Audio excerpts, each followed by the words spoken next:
Allahu Akbar, Allahu Akbar. Assalamualaikum warahmatullahi wabarakatuh.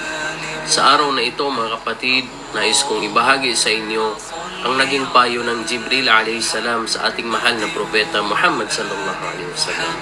Meron siyang 5 payo. Una, sabi niya, mamuhay ka ayon sa gusto mo, sapagkat ikaw ay tiyak na mamamatay. Isa itong paalala na ang buhay sa mundo ay pansamantala lamang. Ano man ang ating gagawin, darating ang kamatayan.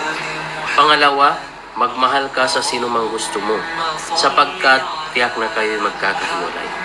Ang bawat ugnayan ay may hangganan, maaring dahil sa kamatayan o ibang dahilan. Pangatlo, gawin mo ang anumang nais mo, sapagkat ikaw ay babayaran ayon sa iyong gawa. Lahat ng ating ginawa, mabuti man o masama, ay may kabayaran sa araw ng paghukom. Pang-apat, alamin mo ang karangalan ng isang mananampalataya ay nasa pagsasagawa ng Qiyamul Layl. Ang tunay na dangal ng mu'min ay nasa pagdarasal sa gabi bilang pagpapalapit niya sa Allah subhanahu wa ta'ala.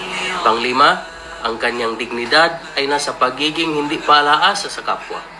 Ang tunay na dignidad ay sa pagiging kontento at hindi umasa sa ibang tao. Wabad, wassalamu alaikum warahmatullahi wabarakatuh.